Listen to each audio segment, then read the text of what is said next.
Do you feel like your business is running your life instead of the other way around? I'm Roy Castleman.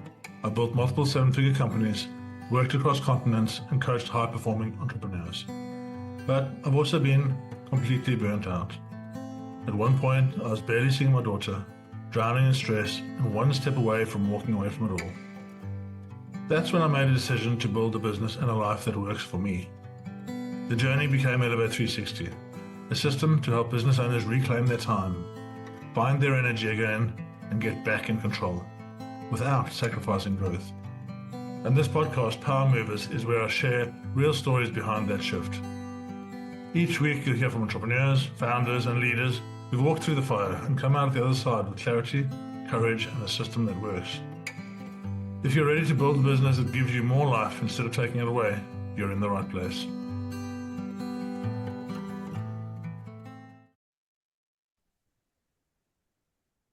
Hello, I'm here today with the lovely Lynda. And Lynda is a business lady supreme. She has built, grown, exited, restarted, and just played the game of entrepreneur. And I'm really glad to welcome you to the podcast today and just learn just a little bit more about your journey and how you've done it, and just some tools and tricks for all of the other people out there that are sitting in the position of saying, you know what? I actually like to go and start my own company, or I'd like to do something different, and if they just don't do it. So, welcome, Lynda. Thank you very much for joining me. Well, thank you very much for having me. That's a nice intro. Yes, entrepreneurial. It spanned quite a few industries. But there are always, I'm a strong believer in transferable skills, shall we say. That's the trendy term for it now, right? Actually, yeah, we have to be trendy. We have to have all the right terms. But I think it's just being able to identify what can make a business work, what skills do you have, what skills you need to get in, and then apply it to the different industries. Knowing your market, knowing what you're doing. Let's go right back. Let's go to young Lynda. Yeah, let's go back to year old Lynda. What were you doing? Yeah. How did you decide at the young old age of 27 to start a fitness company? So I wanted to be a choreographer or to own a theatre. That was my sort of childhood dreams, but I never wanted to be the dancer. Does that make sense? And I think that's quite difficult. But I look back now and it's really obvious. To be the person who puts something together, the person who creates something. That's what always appealed to me. And I suppose, that's what led into fitness, because the world of dance is absolutely great, or absolutely fabulous, as they would say, but not very good at paying mortgage, not very good at being stable. Fits and starts, very seasonal. So in answer to your question, I think I signed the heads of terms. I was 26 for my first gym. You're absolutely right. I didn't open until 27 because this is how young I was, Roy. Didn't want to open on my birthday. So, all the important things when you're that age. Let's not talk about how old I am now. But so that was very much the case. I opened my first one. I was expected to, when you open a gym, I basically opened my first gym, you expect a pre-sale. What I didn't really realize was that my obsession with detail and making sure everything was right meant that I wouldn't leave the place for 12 hours a day. It was really successful, doubled what I expected in the pre-sale in terms of new membership base. That's not me, oh yeah, look what I did. It was great. And I was exhausted. With no equipment or exercise whatsoever in a period of 8 weeks. And now it was about just feeling like you've got to do it all yourself. So anyway, I took the world of dance for non-dancers to fitness for non-fitness people. That was my gap in the market I wanted to fill. I think if you've got that entrepreneurial want and will, the problem is it often comes with the need, this obsessive need to control everything. And I think the hardest thing to learn is to go, right, what can I delegate? What is better for me and the business to delegate?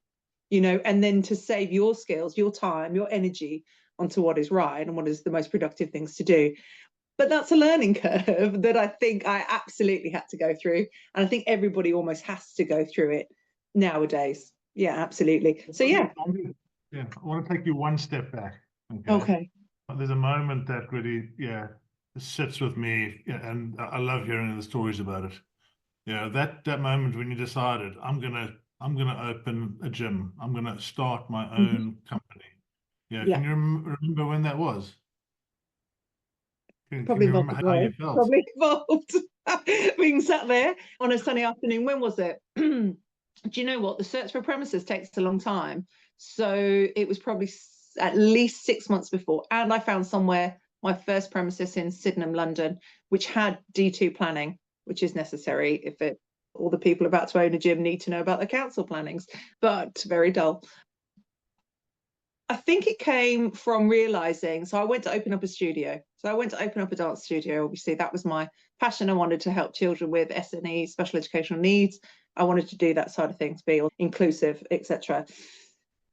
And there just wasn't the demand. And then I'd done, when I was younger still, something called exercise to music and a PT qualification. Yeah. And I was always asked, could you do this with me? Could you do that? Could you cover this class? Could you do? And you just think, do you know what? I've got the market all wrong here. I'm trying to create something that just isn't big enough. And it wouldn't, in all fairness, while it might have made my heart better, it wouldn't have fulfilled the ambitions that I had.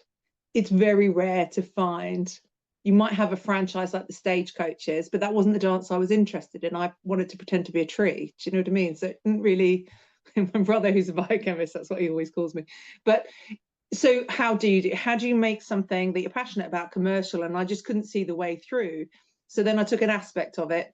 Yeah, it was just talking it through with my husband, actually, having somebody you trust, going, look, you could do this. Does it really have to be dance? Could you just help people that find exercise and mobility difficult? Could that be the thing that sparks it? And yeah, and so it was. So yeah, way back when I opened my first one, hardest lessons was opening my second one. Oh yeah, tell us about that. Now I remember that moment because I was, let me think, my second son was born 28th of November and I opened my second branch on the 2nd of January to get the New Year's resolutions. So I have 3 beautiful boys. But yeah, and a little arrogance of going, well, I've done this once, I can do it twice, that's absolutely fine. Yeah. You live and learn, right? No, but I mean, I am obsessive about things. I am a workaholic. I've had to put things in place to make sure that balance is right for friends and family. But yeah, opening the second one, sitting 7 months pregnant in a empty unit, going, yeah, I'm going to get the builders in here. I'm going to be doing this. I'm going to drive. And that was the moment I realized I was just obsessed with opening and creating something and knowing that this had to be a chain. And you learn more from your first. So you can find some great exercise venues that are owned single-led owner, like one place. It can be amazing. Okay. They can sometimes, if you want to really improve your health and your fitness, they can be the places to go. What I call spit and sawdust, right? That's what they used to be, because you can have the owner on site often. That is a completely different business model to what I had to then develop when I opened my second, and then my third, and then my fourth, and then fifth. And you go, how am I balancing my overheads in regards to all of a sudden I need management, like another layers of management and area manager and so on. When I got to gym number 4, about to open 5, which was Bromley, I pulled my husband out of the city and said, I don't want to look at a spreadsheet again. And he is very helpful. And I am married to a human calculator, so that is helpful. I left me doing all the operations, and then we split. So we split, not split personally, sorry, we split the business in half, which again gives you an objective view as to how you look at your company. Because I think if you do everything as an operational focused owner and you don't know your numbers, then you can deceive yourself. Is that the right word? For sure. Yeah. Often. And that can be a really scary path. Small business owners, so often they don't go to school with accountancy. They don't know how to read a balance sheet. They don't know what a profit and loss is. They have money coming into the bank, and it's okay. That's how much I've earned. No, not at all. Go back. Yay, the bank's full. Oh, why did the bank get empty? And it's just this. Please put it back in the bank because it's not yours. And that's such a lesson, isn't it? It's just knowing your numbers and knowing fundamentally where you are. One of the tools that I coach is called the business operating system, and it's 1 by 90, which is amazing. And basically every day, or once a week, all the numbers are updated. so Yeah, that I can sit on that's a what it desert is. island and I can say, okay, yep, the company's going okay. And just such a formative journey for me. Totally what people need.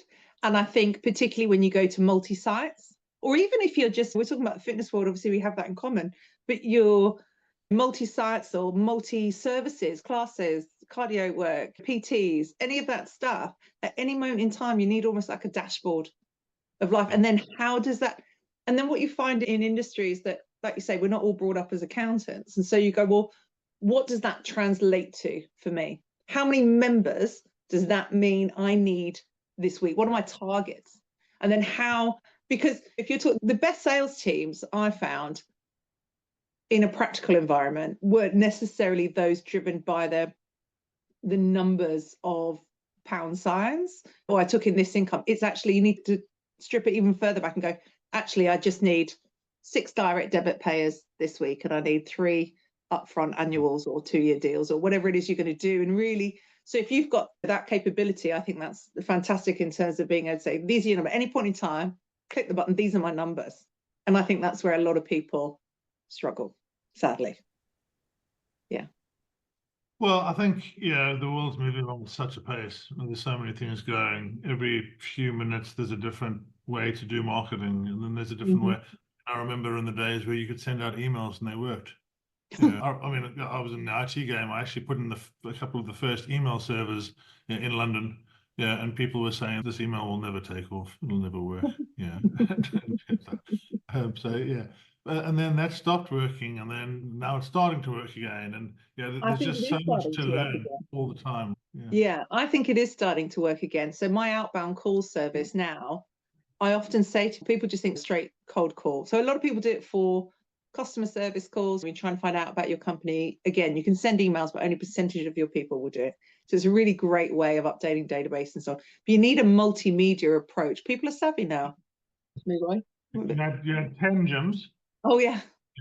10 gyms, and then what was that process of getting out of those and exiting? And that must have Then been I a did whole. the beauty suites and attached those on as well as separate limited companies. And then I broke my commuted calcaneus fracture, and I was bedbound for 3 months. And so with my leg at 45-degree angle, fun. And then, so while I was lying in bed, I thought, I know what I'll do. I'll create a supplement range instead. So, which actually was really great. It was really Can't just great. sit here and do nothing. I know that, right? While doing vast amounts of physio, when you're sat looking at the physio going, mate, I'm more qualified than you, but okay, I had to do it. This is what I did in my spare time. And then, do you know what? I'd done it 15 years. I just realized, I was looking at them going, it's not me anymore. Like the passion. I'll wait for it. I was on a treadmill, lol, right? I was just turning, right? I was just turning. What am I delivering that's new and exciting? What am I, as an owner, while I can have a passive income, they're running themselves pretty much by then. Really, what's next? And then there was the rise of the budget gym. So Pure Gym, the gym groups that were great, turn the whole model upside down. So then I had a problem where, how do I address my overheads? So I actually had a return to work maternity meeting with Charlotte, my ops manager to this day, 10 years we've been working together. And she said, I'll do your phones for you. Like, stop your team members jumping up and down and answering the phone at the same time. It's ridiculous. And I thought, good point, well made. So my first switchboard, I actually booted out a beautician, popped in a switchboard, you can wash your hair in the corner. So yeah, it was, but I was just utilizing the space that I had because I wanted to keep my exposure absolutely limited. Didn't know it'd work, had to get in a load of tech, that sort of thing. Is this really going to happen? Can I trust somebody outside of a gym instructor to really know what they're talking about? Anyway, so, and that was the acorn of Perfect Reception, what I do now. And I just started falling in love with that. That was like helping people with their businesses, not like a coach, but just learning to identify and past experience and so on. And then Boris came in. So got them all more profitable, got them all based more on technology, the cameras and all that sort of thing, had all that going and self-entries and so on. And then closed, like with no, I mean, we had notice, I think people forget, the first couple of weeks before we were locked down were horrendous. Those last couple of weeks, I remember across all 10 sites, beauty suites and whatever, I think the last week, genuinely, I think we saw £29.50. Sorry, on one day in the last week. That was it. And I was like, are the card machines broken? Like, what's going on? And the instructor was like, there's just nobody here. There's nobody here. Because remember, I specialised in women with a high BMI, with a health problem. And he literally went on the radio and the TV and said, all these people need to not go anywhere. So, and there wasn't any help. There wasn't any assistance. There was just a lot of scare and a lot of fear. Because you were a bigger company, you didn't get any of the help either, did you? I did. So I always set my companies up as separate limited companies. And they are geographical. When you open a gym, you have to calculate your distances, otherwise they'll eat themselves and you'll end up with double the expense, but with less membership base across both as opposed to one. So I'm geographically separate. I was geographically separate. So it worked council-wise. Well done, well done. I had exactly the opposite problem. I acquired an adventure centre, Tremendous Adventure, with a group of other people, and we took 12 individual entities and brought them together. So yeah, if we hadn't, we would have had 12 entities that each got the 50 grand. Yeah, and instead we got zero, no help. Do you know what? I've got to say, I was advised to do that so many times. Loads of accountants, financial people, absolutely advised to do that. But really, so gym number 5 was a business that I purchased. And so down in Orpington. And so therefore, I didn't know how successful it was going to be. And that just stuck in my head about ring fencing each one. But absolutely, by pure fluke, really, Roy, I mean, just was. But I didn't use them, interestingly enough. I didn't use the loans. I took them and then I paid them back because I managed to get through and I didn't see that as my sort of situation. And then they were sold, well, paid them back as in they were sold on, the businesses, the limited companies were then sold on just after we got after COVID. So, because I remember the buyer being scared that what if we went back in, this sort of thing. But by then I said, I don't think they'll do a full lockdown by now, because that was the end of 21. Yeah, for sure. Yeah, and I mean, touching just on another kind of really strong point, I think, for business owners, it's your health, your mental health. Yeah, obviously, because you've been in the fitness game, that's really been, I'm sure, something that's been a mainstay and saved you many times. But have there been times where you've been too busy to look after yourself, and how does that affect? 100%. Several times. This is the lesson I need to reteach myself every year, month, day. I'm being completely honest, Roy, I'm the worst for it. You'd spend your whole time telling everyone, absolutely, look at this, compensatory injury that, or look at this health, and make sure you have to diet, nutritional advice, and so on. And when you're a business owner, because you feel this weight of responsibility towards the business and towards your consumers, we can easily get you much better in this business, much better in telephone answering. But I think that's also because it's business to business as opposed to business to consumer. There's slightly different respect of boundaries, I think. And also you can have hundreds of clients versus I had thousands of members. Do you see? So not that I really got involved in that closer level anymore, but just I think as well that the hours of a gym. Well, I think also we have this journey as entrepreneurs where we know this stuff, or we've heard this stuff, but we don't really know it until you find yourself deep down in that hole and you're like, how the hell did I get here and how am I going to get out? And that's just the mental hole. That's not even the business not hole. even the physical. Absolutely. And then having to draw yourself out. I mean, I got myself to some really low patches. The whole adventure ended up going bankrupt. And so difficult. Nearly committed suicide. I was that close, right? It was super powerful for me to understand that as business owners, that's something you have to look at. You have to look at yourself first. But I think finding the time. I think you need to go look at that in the positive and say, well, actually, that gives me the trait of caring about my business. That's what makes you good at, partly what makes you good at business. But then bring in the boundaries. And we joked, earlier, my family Fridays, I'm working. thank you for joining me on Family Friday. I do, yeah, Well, now they're all at school. I feel a bit bad now. So. No, not at all. So my eldest is 16, 15, and then I had a midlife crisis. He's 8, and bless him. So they're now all occupied, but it'll be the one day of the week where I don't ever double book 3 o'clock. And if a client calls me walking in, because I'm always fully accessible for my clients, if a client calls me and I'm walking in, they go, "Oh, where are you?" Back in the day, I used to felt like I almost had to lie about it. "Oh, I don't know what the background noise is." Actually, no, I say, "Yeah, I'm on the school pickup. It's Friday. Yeah. It's Friday. I can call you back. I'll be back home in 20 minutes." But because it would really get to me as a woman in business, as a mother, this constant pull between the two aspects of my life, which I wanted to be good at both, right? And how can I do that? And while my other half, my husband, is very hands-on, fantastic. I think maybe it helps I have boys, but very hands-on. But it's the guilt that the UK public gives you as a woman.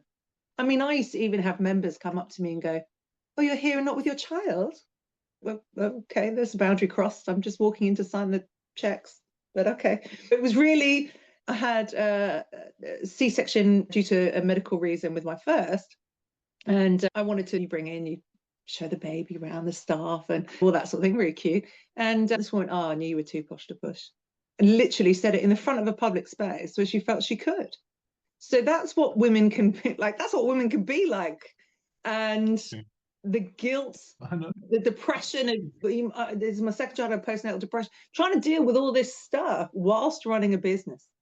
It's interesting, right? You've got to learn to separate those parts in your mind, just like you've done, to go, "Okay, that's happened. What can I learn from that? What does that teach me moving forward? What am I never going to do again? What am I going to do again?" And I always putting that line in the sand. This is when I know enough is enough. And this is my boundaries. It doesn't affect the business. I'm a great one for thinking, if I don't send this email right now, it's going to completely affect the business. It's not. I have to think, no, it's not. He's probably not even going to read it tonight. Yeah, I suffer that as well. Email archers. Yeah, but yeah. I mean, as you go through this journey, so you started up your next entity. That's been going really well. And you've got there's awards and there's speaking opportunities. And I love the fact that you really are there for teaching other entrepreneurs as well, and then really sharing your journey and sharing your lessons. Yeah. And for me, that is really one of the most gratifying things. Yeah. We come through this journey and we've made all these mistakes. Yeah. And if you can signpost people away from them. Yeah, but when they get it and they're like, look, the eyes light up. I just love that. It's just, okay, good. The light bulb moments. Yeah. So now let's transition into where we are at the moment. And yeah, I want to get the wellness piece. Yeah, I love it. As I jump into the ice bath and do breath work, I do meditation. I do know. Yeah, all of these things. And that just finishing up on the mental health. All of these things, I do them to give me mental clarity. I don't do them for any other reason. I do them to bring me into the now. I do them to give me time that my brain can actually work on itself. Because when you really are in a heavy stressor, like an ice bath, you don't worry about anything else. Nothing else matters. Yeah. You just have to be there. You have to be now. So it's super powerful. Like people say as well, if something happens to your health, all of a sudden, everything else is irrelevant. So you say artificially putting yourself in that stressful position. Yes, your ice baths caused a right craze in my house when we first jetted. My elder two were obsessed. Yeah, very good, very good. So the piece then that I try and really encourage people to think about is that the pouring from a half-empty cup, or if you don't have the energy as a business owner, if you don't protect your energy and you don't protect it from other people, from the past, from the future, you don't have enough today just to deal with the amount of stress that's in today. Yeah. And it took me so long to learn that when I actually just focus on now, I can be so much more productive. Yeah, and I can be so much happier with myself. And as soon as I'm doing that, my today is better. And then my tomorrow by default is better because my today was better. Just doing this. And we actually have a bunch of business owners at the moment that get onto a morning call. We do breath work, and then we do meditation, and then we go and jump in an ice bath. Yeah. Yeah. And it's such an important part. I think if you don't look after particularly your mental health, but as well as your physical health, to some degree, even just acknowledging it. I know some business owners that don't even acknowledge it still. It's like building your house on sand, right? Your foundations just aren't there. And you can come crashing down at any point, right? And you see those business owners that really aren't relaxed in life because they don't feel comfortable. They're not comfortable in their own skin because they're so stressed out. They're like prickly. And you just think, oh, are you going to spontaneously combust at any moment? And it makes me think, I wouldn't invest in that company, or I wouldn't want to necessarily even buy a service from that company because it may all fall down tomorrow. 100%. So I don't think they even experienced. see that sometimes it can be a negative from the own business's progression. I think it's, again, particularly if it's business to business. And I think you can make mistakes. Your brain can get so caught up that it almost can't see what it's doing. You're not actually reading what you've written. You're reading what you think you've written, and all that sort of stuff. All that stuff. All happens, and it only takes 1-2 mistakes, and then your largest client is gone, or this happened, or so on. I mean, dramatic, but it can be, you can be your own worst enemy if you don't, as you are, going, okay, every morning, let's set myself up straight. Let's da-da-da. So I do a walk every morning. That's fine for me. Involves, I drop my little one. I make sure that is there. If I don't, then I'll clock off and do it in the afternoon. Do you know what I mean? Something like that. Something as simple as that, just getting out and about. Because I work with my other half 2 separate floors away, so his office now, so we're at home, but I'm at the top. He's at the bottom. That sounded like it was meant to be illustrative. It's not. It's just because my voice is louder at the top. But just to have that space, and then we'll go for literally a pint or glass of wine, whatever, just one, somewhere else where we are not business people, right? Just remember that the rest of the world is out there. And 50 million years ago, we decided to marry each other. And then as soon as when you walk back in the house, you come back in as partners, as opposed to business partners, because otherwise it can never stop. The conversation just would not stop. So particularly for growing a business. I love that, drawing those boundaries. It's really important. Yeah. When we had the gyms, we even had a bell. We calling time now. Enough. This is the last conversation. Order at the bar, because this is the last conversation you can have, right, about this subject until tomorrow. So yeah. Amazing, yeah. I mean, yeah, to that energy point, it's also that understanding where you're better in your energy. I make sure that I do all my heavy thinking stuff in the morning, and I have my meetings in the afternoon. Because I can do the meetings, it's more personal, but the heavy thinking stuff, if I try and do that at 8 o'clock at night, it just doesn't work as well. So actually being able to be conscious of where your energy is and then paying respect to it. We'll quite often be conscious, but we won't pay respect to it.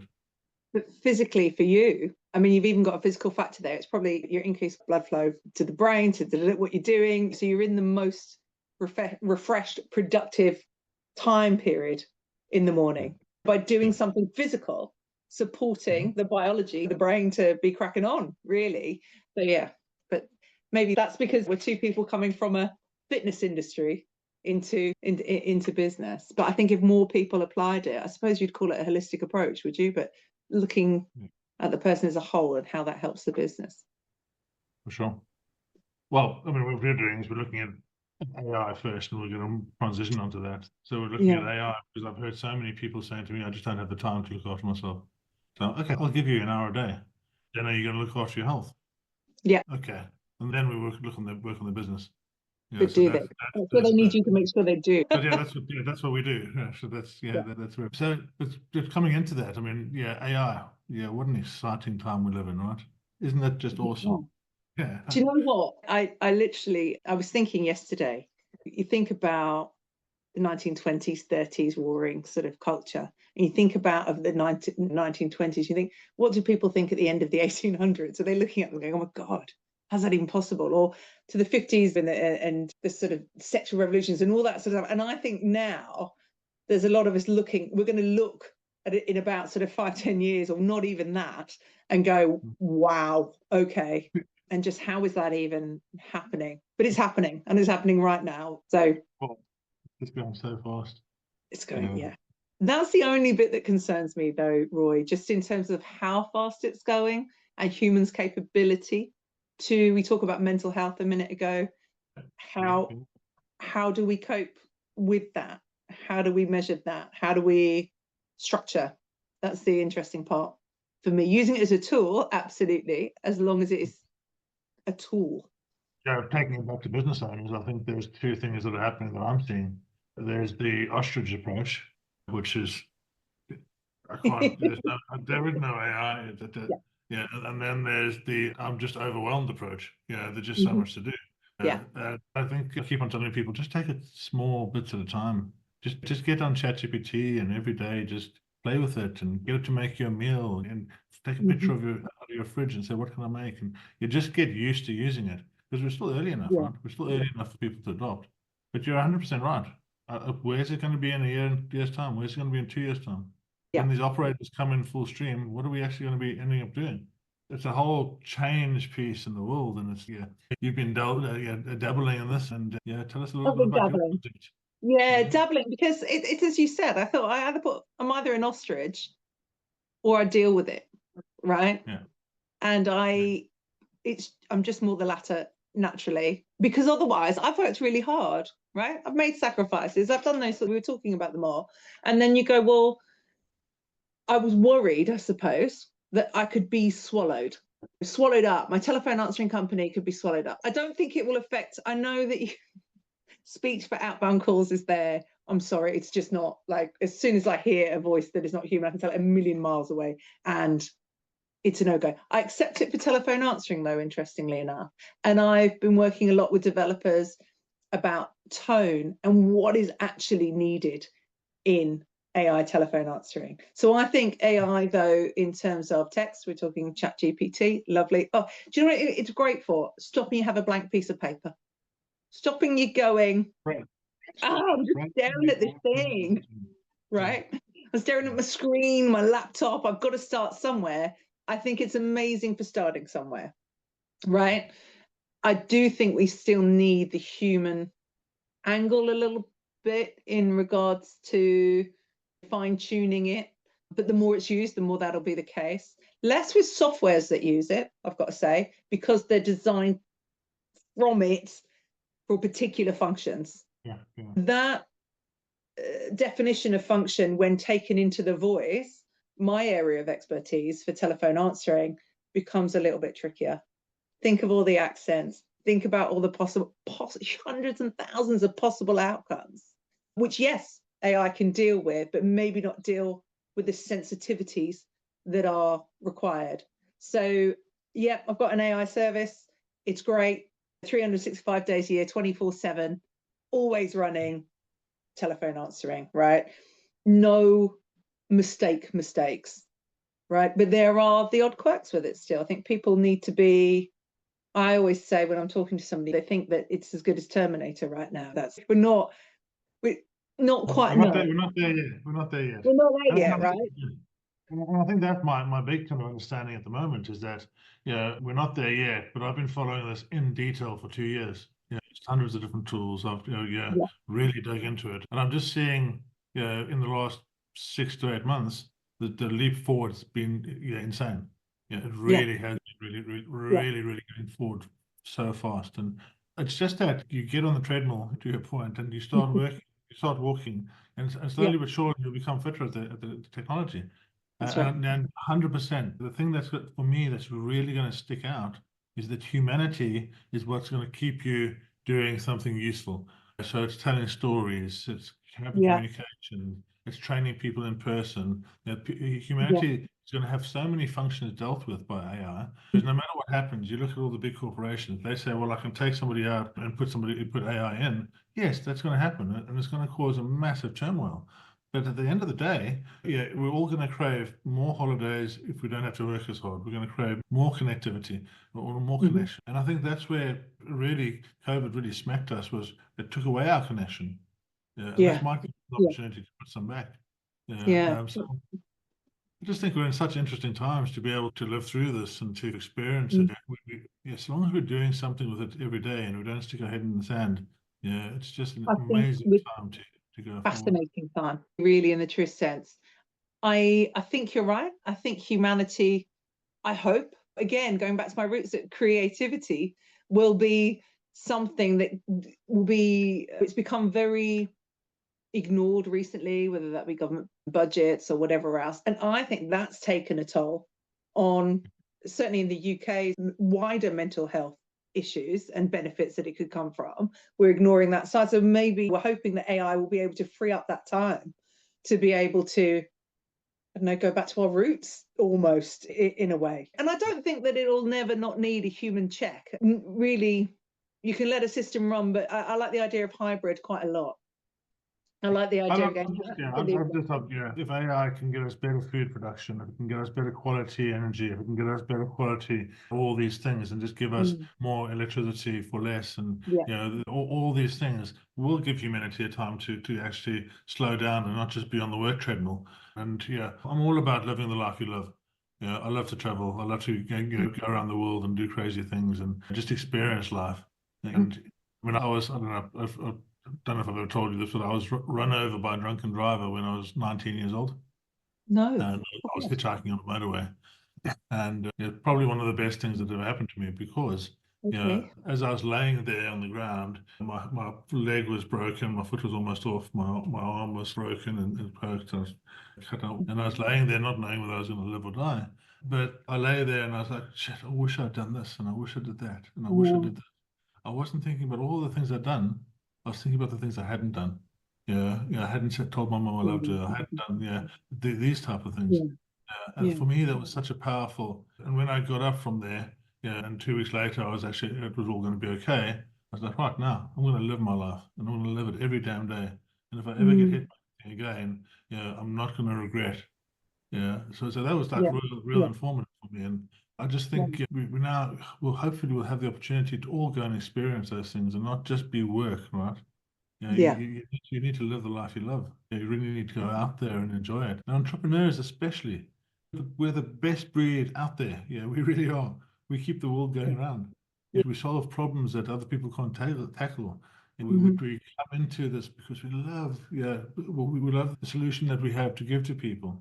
And we give it to them and we share with them. And what would the economy be without us? It would be a horrendous place. Absolutely. No. And I think, and the UK has great, as does America and so on, great potential. I see it all the time, using the word time a lot, all the time, where directors feel they have to do everything down to answering the phone. Well, this is ridiculous because it is the same question that the last person asked and so on, because whereas if actually, what can they do to push back? And AI is a great answer there in lots of different ways. And it will really expand. It will really expand everywhere. As long as I'm just always conscious of going, okay, we have to be creative to create the other roles. Humans need to work, humans need to provide, humans need to do these sorts of things. There's lots of different outcomes and only time will tell. So what do you see yourself doing in the next little while? Any big plans coming up? What's the next big challenge? Well, one of my challenges is to get the AI. I personally don't believe it'll ever be good as my team, but I do want it to be as close as possible. I just want to expand in the professional sector. I want to do that. I want to get my business. I'm used to running. Perfect Reception is great. Like I said, hundreds of customers running since 2018. Wonderful.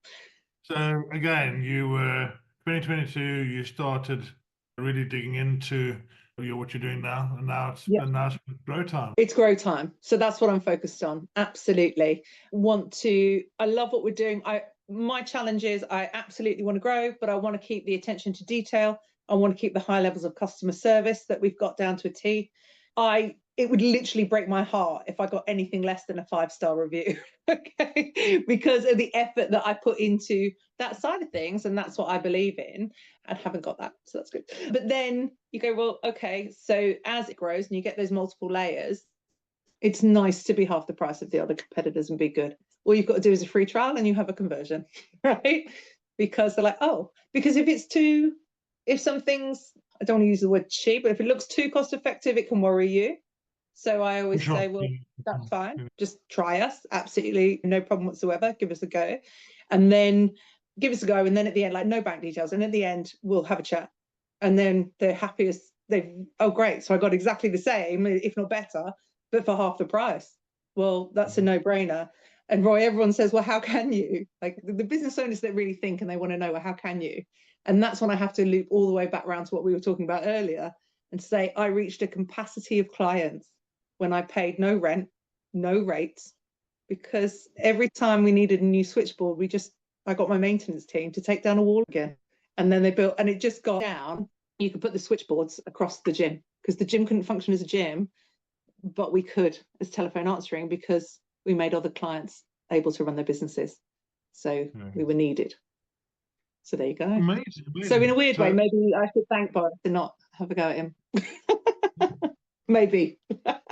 It's just, life is about lessons. Life is about just these lessons we learn, and you can either take them and put them into your crazy pot, and every time you think about them, you get upset, or you can take them and put them into your wisdom pot. And you can learn from them. So, I really believe in that. Now, I want you to just think about, for entrepreneurs, for businesses out there, what's your one piece of advice from your many years of doing things? What's the one thing that really stands out to you the most today? Okay, stay positive. Stay positive. Reflecting on what we were just saying about, stay positive. What is a negative today is a learn. It's something you can learn from, right? I love that. Look at it. People, I was asked once by, who was an instructor actually, and she said to me, and I'd interviewed her to become a supervisor, and she said, how come you could do it? What made you different? I said, at the end of every day, I analyze myself, and I still do it every day, right? My husband said, oh, you're too harsh on yourself. I don't beat myself up. I go, what did I do today that was great? Going to do that again. What did I do today that was rubbish? Right. Let's look at it. Why was it rubbish? Don't do it again. Put the system in place to not make it happen again. That was a really, really great conversation, Lynda. So if the people want to get in touch with you, where can they find you? So they can find my website is perfectreception.co.uk, and they could give us a call if they'd like on 0203 970 5550. Thank you very much for joining me. It was lovely chatting. Lovely. Thank you, Roy. Thanks for listening to Power Movers, the podcast from All the Power, where our mission is to help business owners reclaim their time, reset their energy, and live the life they love. If this episode sparked something for you, your next step is simple. Take the fit check at allthepower.co.uk. It's a short clarity tool that helps you see where you are, what's getting in the way, and what might be possible if you have the right system.